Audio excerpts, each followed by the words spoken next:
Hello and welcome back to the Wandering Cantos. Class is now in session, and today I thought it would be fun to take a look at the poetics of Skyrim. So, when debating the differences between the Stormcloaks and the Empire, others might focus on their political views, morals, or military strengths. Here, however, we are going to be taking a look at the poetics of their drinking songs. So, if that sounds like something you would be interested in, then please grab a drink, take a seat, and come join me in this extremely niche deep dive. Since today's video is going to be a bit shorter than some of our other deep dives, I thought it would be fun to structure this with more of a clear schedule. So, first we're going to be taking a look at the rhyme scheme of both of these songs. Then we'll be taking a look at their meter to see if there's anything we can see there that, one might fit a meter better than the other. Then we're going to be taking a look at their overall language, and then we will conclude with a final evaluation. So with that sort of laid out, let's jump right into it.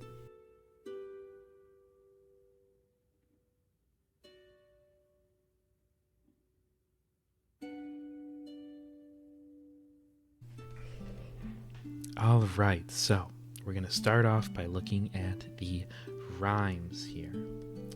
So, as you can see on the left, we have the age of oppression, and on the right, we have the age of aggression.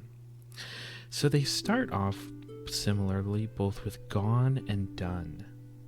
Now, what's interesting about these is, as you just heard, they don't actually rhyme, but since they both end in O-N-E, and are four-letter words, they look like they should rhyme, and until you've read it, you might think that's a rhyme. What that actually is called is an eye rhyme, where it looks to our eye like it will rhyme, but it doesn't. So, sort of an interesting thing I don't think we've seen on this channel yet. Then they both go with own and home, and so here, this is sort of a near rhyme, and what that basically means is that it isn't a exact rhyme, they don't perfectly rhyme, but they have similar sounds. I believe this can also sometimes be referred to as a slant rhyme. So here, both of them have this sort of O sound, which in own is sort of carried over to the W. Home, own. So again, near rhyme, but not exact.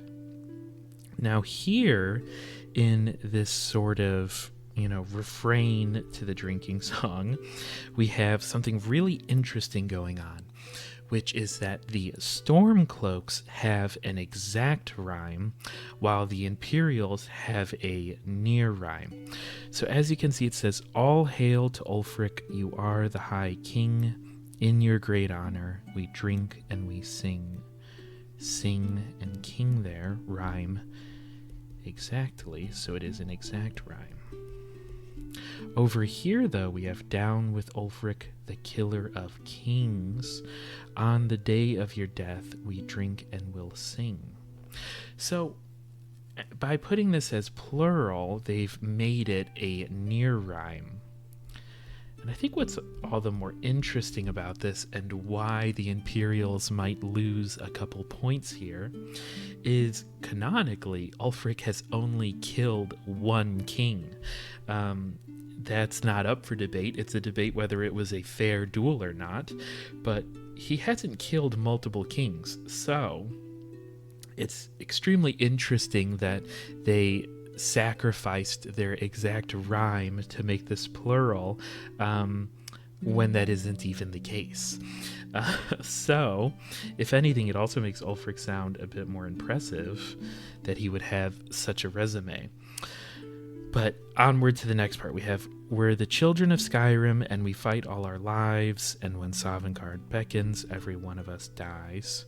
So here, again, these are the same ending words, and we once again have a near rhyme, because that I sound, and sort of also the ES sound at the end is very similar, but the V lives and dies. Very similar, but not quite. Then we have clean and dreams, clean and dreams. And so here, that EA sound that we get in both is similar, but once again, we've kind of got this plural ending and the R sound versus the L sound, putting this at, yet again, another near rhyme. And then we have a repeat over here, so we don't have to go through these. And then a repeat of the beginning two lines at the end, which again is an I rhyme rather than a near rhyme. So the tough thing is, with this sort of analysis, one has to ask themselves, does having an exact rhyme make your poem better than having a near rhyme? I think most people would say no, especially considering that there are so many amazing poems that don't even rhyme at all. And some people actually prefer when poetry doesn't rhyme. It's very subjective. That being said, I think I will be giving the Stormcloaks 1 point here, only because the use of making kings plural feels somewhat unnecessary because Ulfric hasn't killed multiple kings. And, to jump ahead a bit to the language section, it's sort of an inaccuracy. And since we have to be so precise with our language, it sort of feels like, why was that sacrifice made? So, yeah, I think that covers the rhyme section of this.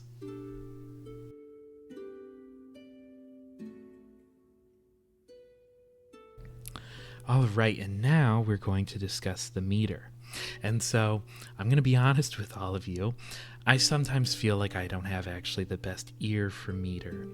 It's almost like having a good ear for music, and that some people just have better, pitch perfect ears. Because often I find that meter and where we stress and unstress language can almost be a bit subjective based on your delivery of the line. And to sort of back me up, I feel like there's that video where a bunch of Shakespearean actors recite the whole "to be or not to be, that is the question."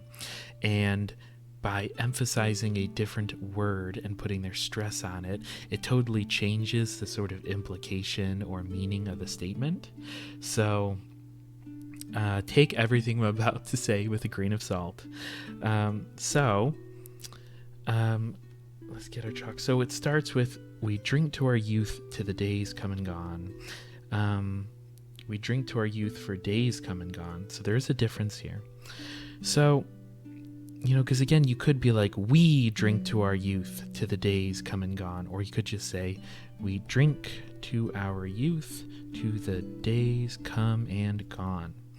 Versus, we drink to our youth for days, but also for could be stressed, for days come and gone.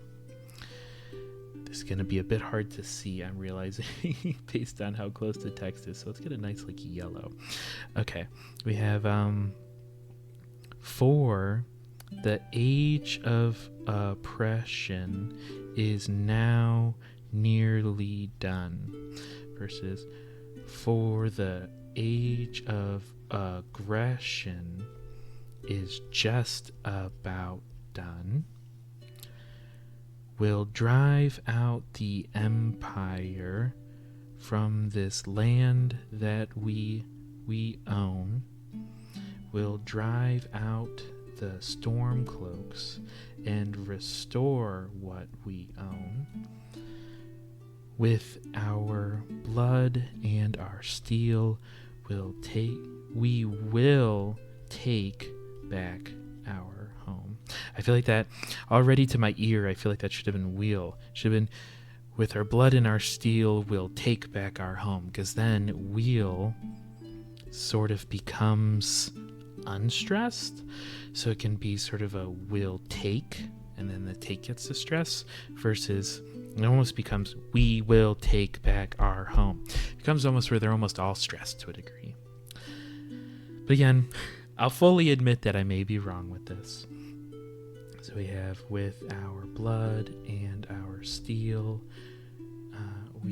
we will take back our home. Also, one could argue that there's something to be said about ending on such a strong note there. So, to be fair, that is something to keep in mind. All hail to Ulfric, you are the High King. In your great honor, we drink and we sing. We're the children of Skyrim, and we fight all our lives. And when Sovngarde beckons, every one of us dies. Versus down with Ulfric, the killer of kings. I feel like that one had a better meter. All hail to Ulfric, you are the High King, versus down with Ulfric, the killer of kings. On the day of your death, we will drink and we'll sing. I gotta admit, I feel like this one has a better meter. We're the children of Skyrim, and we fight all our lives. And when Sovngarde beckons, every one of us dies. Alright, I gotta admit, I think the Imperials have this one for the meter there.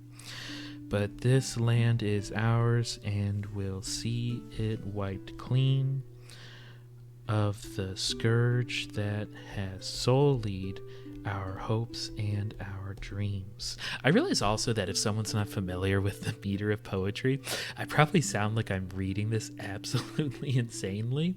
I'm trying to not sound too robotic, but I'm trying to, with my voice, kind of show where there may be some stress and unstressed. So, see, but is one of those that tricks me up. I don't know, because you could be like, but this land is ours, or you could just not stress and be like, but this land is ours. But I feel like but has more of this stress, like, but this land is ours, and we'll see it wiped clean of the scourge that has sullied our hopes and our dreams.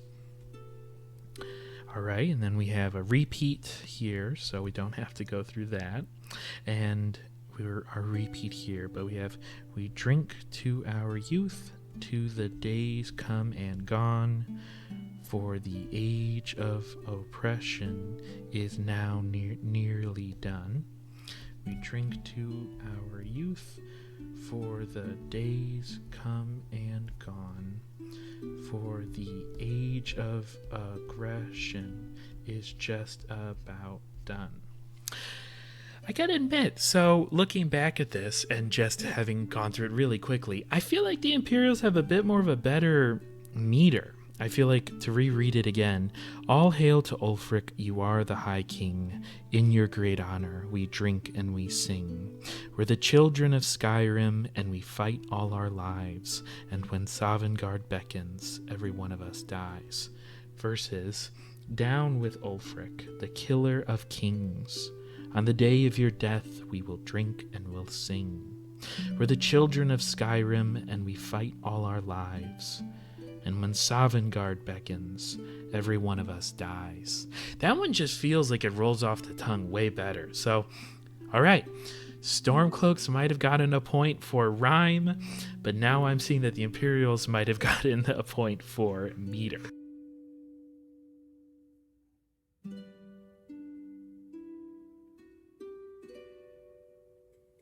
All right, and so now we're going to take a look at the language of these two different pieces and see where their specific use of certain words or phrases might sort of elevate their poetry, or where it may help their rhetoric, let's say. So in the beginning, they both start actually with the same line, which is, we drink to our youth, to the days come and gone.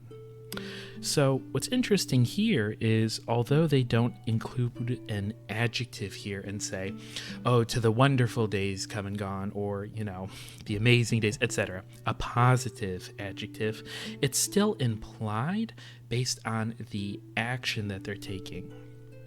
By doing a toast and lifting their drinks up and describing their youth, they seem to be describing, a better time, the long summer days which are now in the past. And that's sort of also within our sort of cultural consciousness, is that there's usually a nostalgia for childhood. And we really saw the beginning of this in the Romantic Age. So basically, prior to the 19th century Romanticism movement, children weren't really considered to be like children as we know them now.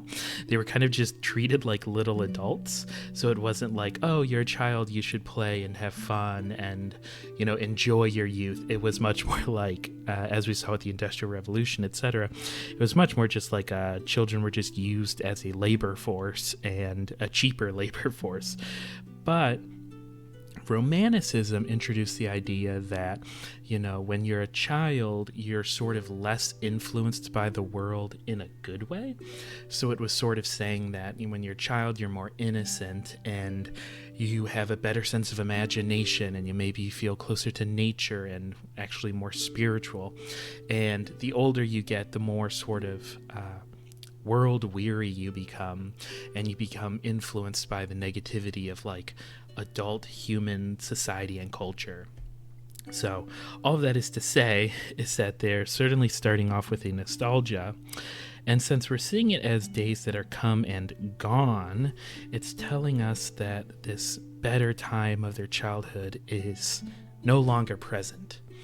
And so we now find out in the second line two different explanations for why things are not as good as their youth. So for the Stormcloaks, they believe that they are living in an age of oppression, while the Empire believes they are currently amidst an age of aggression. However, both of them are saying that it's done. So is now nearly done versus is just about done.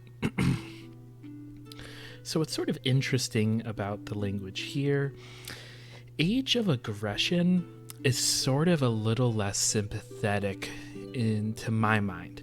I feel like with the sort of romantic sentiment that I kind of subscribe to and follow, I feel like it's more often treated to be a noble, an effort, a better noble cause is to sort of overthrow oppression, rather than an age of aggression makes it seem, that's like you could picture Stormcloaks, or not Stormcloaks, Stormtroopers in Star Wars describing the rebellion as being aggressive and, oh, they keep attacking our Death Star, while the rebellion would describe, the Empire of Star Wars as being oppressive, and the Jedi would be more into, again, overthrowing oppression, because oppression implies that there's this negative force that is above you and it's pushing down on you and keeping you down and oppressed, while age of aggression only implies that there's sort of two forces and one is being more aggressive against the other.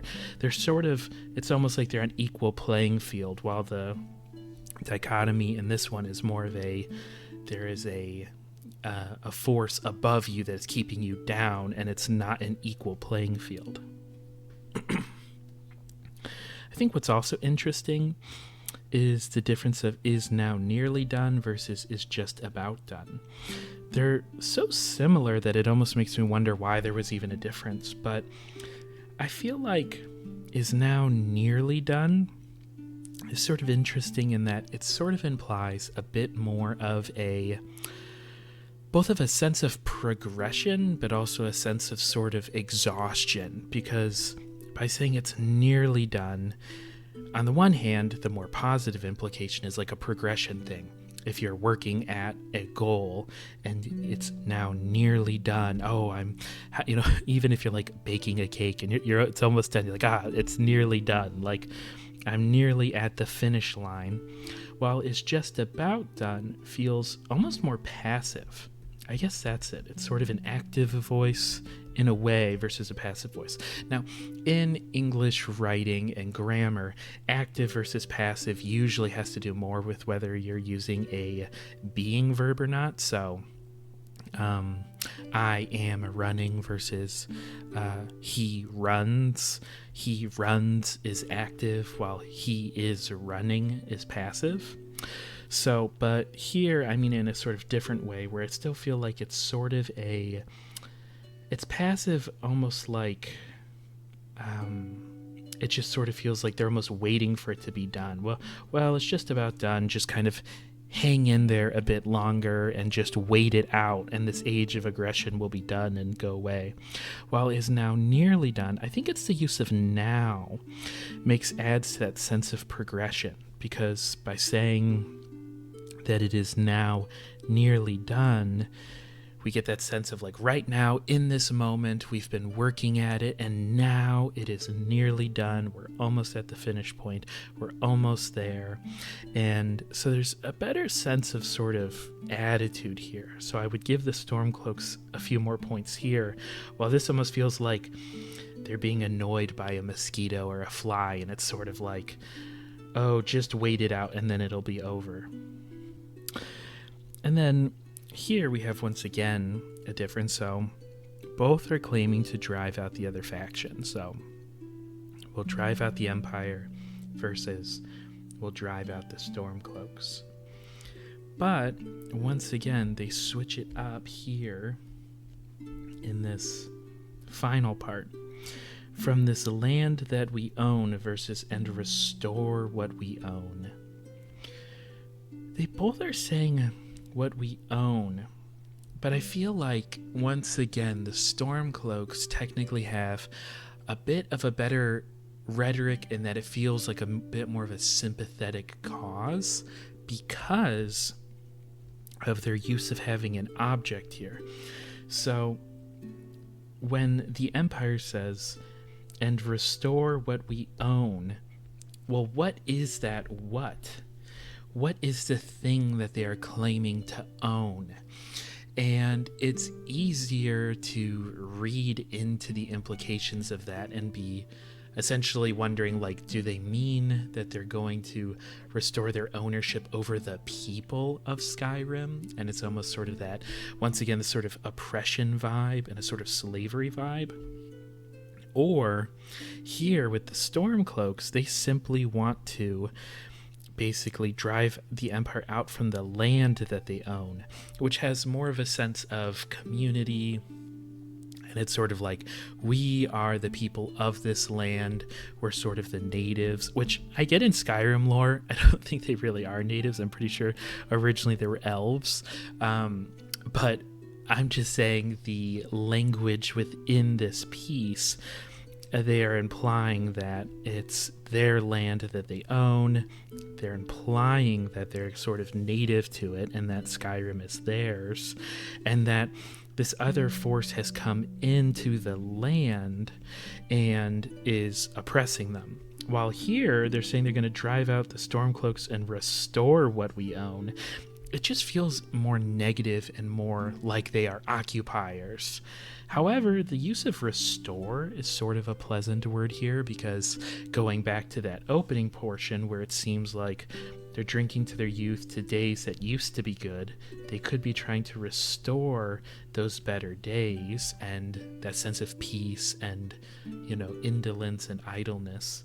However, using own there still feels weird because they're sort of describing them as owning that more nostalgic past, or again, are they saying they own the people, or are they owning the money in the land? Are they restoring the treasuries and the trade routes? And it's just a much more of an occupier's language, while over here it feels much more like they are the natives, they are the original faction, and all they want is the land. And so that also puts to mind sort of romantic sentiments in that the land, that makes you think of like agriculture, working the land, hunting and farming, natural. It's nature and natural. So it's just a much more like pleasant sounding sentiment.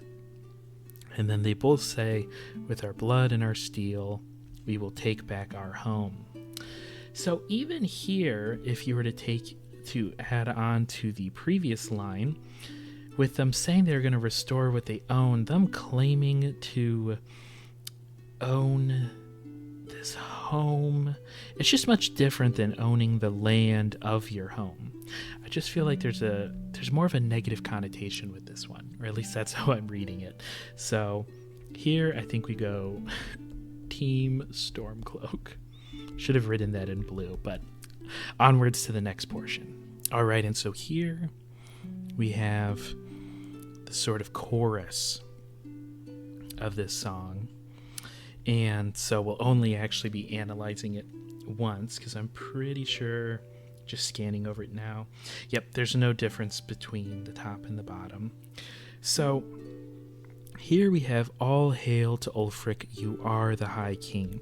Here they are asserting their thesis statement, which is that Ulfric is the High King, not, oh, one day you will become the High King, or we hope you'll be the High King, or you should be the High King, or would make a better High King, anything like that. They are stating that he actually is the High King, and sort of, it's a claim to his right to the throne. While here we have, down with Ulfric, the killer of kings. So as we discussed earlier, there's already sort of a weird rhetoric thing going on here, because by doing a plural and calling him the killer of kings when he's only killed one king, at first it sounds like it could be good, because they're sort of doing a smear campaign against Ulfric and claiming, oh, well, he's this terrible person, he's the killer of kings. However, because this would be said in a debate, hypothetically, it makes it so that it's so easy to retort it by, well, no, he hasn't killed a ton of kings. What are you talking about? You're exaggerating your point. He only fairly defeated the one king in a duel. So it sort of sets you up for like a weak start, because it's easy to refute. It's basically a fake fact. While it's harder to objectively argue against this, because in Skyrim they use a moot system, so it's not a blood right system. It's not the crown doesn't go down necessarily always hereditarily. Instead, you could do a moot and then vote for who should be the next king. So it's a bit more of a murky, vague thing whether someone is a High King or not, or should be, I should say. And so claiming he's the High King, it's a harder point to argue against versus, well, no, he hasn't killed multiple kings. I'll also say, again, I feel like with debates and rhetoric and even sort of like political propaganda in a way that this is, it's sometimes, you don't want to be too negative. I feel like on the one hand, this side wants to almost inspire a sort of revenge mentality, because it's all about how bad Ulfric is. But here they're not talking about how good the Empire is. They're not discussing the positives of the Empire. While here they are, which is sort of a more stronger argument, because here they're saying Ulfric would be great to be our king. He would be perfect for us. He's honorable, and he is the High King. While this is just sort of saying, like, we can't wait to take down Ulfric. And Usually with sort of this, if you're trying to persuade a group, negativity can sometimes turn people off of your argument, because it's sort of like, well, this group just seems negative and mean, while this group seems like, wow, they have like this kind of good vibe going on. It's just a much more positive. They're saying hail to Ulfric versus, alternatively, had the Stormcloaks had a song that said basically, down with the Empire, the killer of our people, or the killer of our kings, etc., it would have a more negative connotation. But instead they go for this more positive, and also when you think about the context of it being sort of like a tavern drinking song, it's much more fun when you're having a couple glasses of mead, a couple pints of mead. You're going to want to sing along to a more positive, optimistic, upbeat song, rather than this one about, restoring what you own, and down with Ulfric, on the day of your death, we'll drink and we'll sing. I feel like, personally, I much rather drink and sing to the honor of a good king and celebrate it, almost like the end of Lord of the Rings, like it's a happy, positive thing, rather than over here where you're celebrating the death of someone. It's just much more negative. Both claim to be the children of Skyrim, and that they'll fight with all their lives, and when Sovngarde beckons, every one of us dies. Sort of a tangent, since these both are the exact same line, so I can't really point out the differences, etc. I've always kind of hated this part of the drinking song, only because it feels like one, that's sort of not how Sovngarde works. I'm pretty sure Sovngarde is basically like Valhalla, where it's more, if you die honorable and you're like this good, honorable, in battle Nord who's fighting and dies in battle, then you can go to Sovngarde. So it's not really like Sovngarde beckons and then there's almost like a Revelations like event with a rapture where everyone dies. And again, it's like the Stormcloaks, you had us singing this very positive song where we're all celebrating the High King, and in his honor we're gonna have a toast and celebrate him, we're the children of Skyrim. And then it's like, oh, by the way, every one of us dies. Like, it's, if anything, this at least fits the tone of the Imperial section a bit more, just because it's sort of a whack thing to say in a toast. I feel like it should be like, and when Sovngarde beckons, every one of us rises, or we will rise, to kind of do with the rhyme scheme of dies, or again, like we draw our swords, or we raise our voices. It seems very strange, because it's also saying, if you fight this fight, we're the children of Skyrim, so if you're a child of Skyrim, a native, a Nord, and you fight with your life, you will die. Every single one of us is going to die. I feel like I would want, we're going to fight with all our lives, and then though Sovngarde may beckon, we will survive. It's just sort of, I don't know. I just feel like it's sort of a mood killer of a line. So I just had to get that off my chest. All right, so now we have, but this land is ours, and we'll see it wiped clean of the scourge that has sullied our hopes and our dreams. But this land is ours, and we'll see it wiped clean of the scourge that has sullied our hopes and our dreams. So once again, it's the same line here on both sides. But that being said, I do feel like there's a difference when you put it in the context of each of these pieces. So, because here with the scourge, one has to ask themselves, well, what is the scourge? For the Stormcloaks, the scourge is the oppression and the imperial force that is doing it, while the scourge here is the Stormcloaks who are being aggressive. And, well, what are they being aggressive against? See how with the Stormcloaks, they're able to say, they are driving out the Empire to fight oppression. And the Empire doesn't, by saying they're just being aggressive, is it fairly aggressive? It's like, or like siblings being aggressive with one another, and sort of it's just it doesn't feel as a negative just to be just aggressive.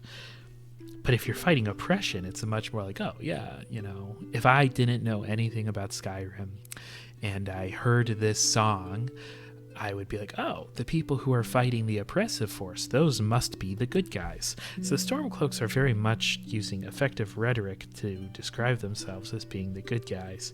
Because again, the scourge that they're because wiping clean is kind of a scary phrase, because it's an absolute phrase and it's in both of them. But here, the thing they are saying they will wipe clean is an oppressive force. While here what they're saying they're going to wipe clean is like a rebellion of like people trying to I don't know, just like it's hard to villainize rebellions in our sort of modern culture. So, back in medieval times, rebellions could be seen as much more bad. I think of like the Henriad, Henry the Fourth has to, deal with a ton of different rebellions. But if we're looking at this rhetoric for like a modern audience, because again, this was actually written in a modern context, but by Bethesda to do a bit of immersion breaking, I just feel like it's a much harder sell. All right, and then as we discussed, we've already covered this stanza. So then once again, this is the opening lines, which we've discussed a lot, but it's also interesting that they say to the days versus for the days. Now, this is super nitpicky, and again, very subjective, but let me get my subjective blue chalk. I feel like if you're drinking to your youth, to the days come and gone, I'm drinking to the days, it has still a bit more of a positive connotation than drinking for the days.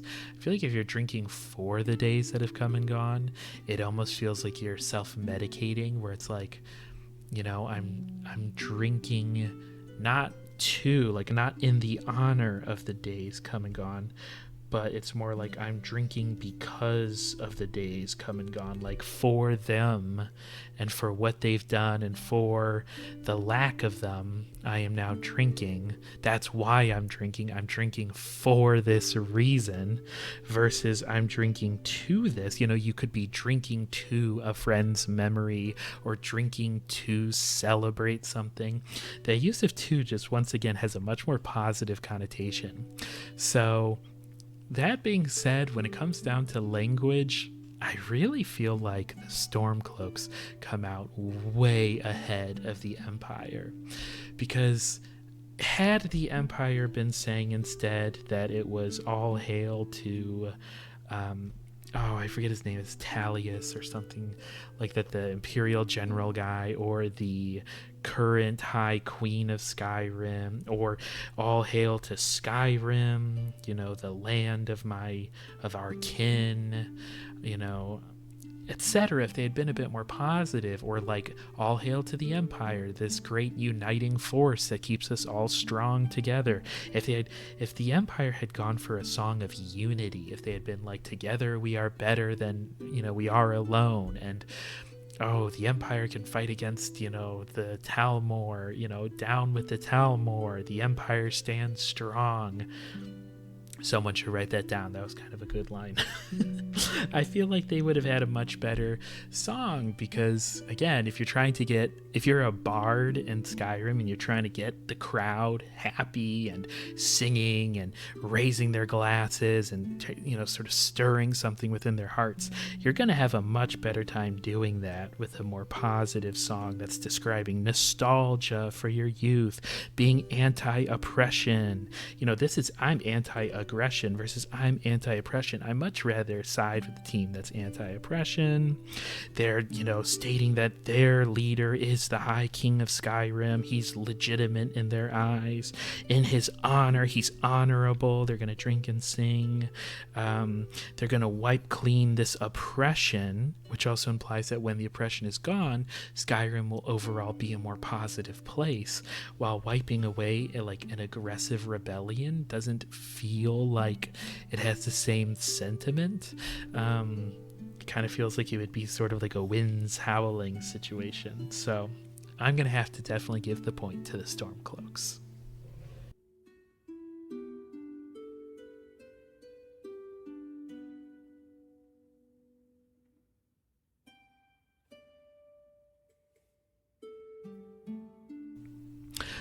All right, and so I think that about wraps this little lecture up. So if we take a look at the rhyme scheme, the Stormcloaks won a little bit with that exact rhyme. If we look at the meter, I think that the Empire won with their Down with Ulfric stanza. But if we look at language, which really should be worth more than 1 point, I think the Stormcloaks won by like a long shot. So I think we're going to have to give the Age of Oppression the star of the day. I think they're going to have to win.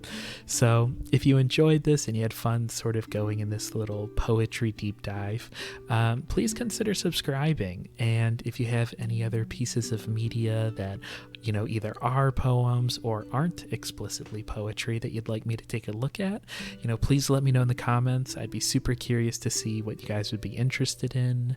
But yeah. I hope you guys all have a good rest of your day, and I will see you in the next one.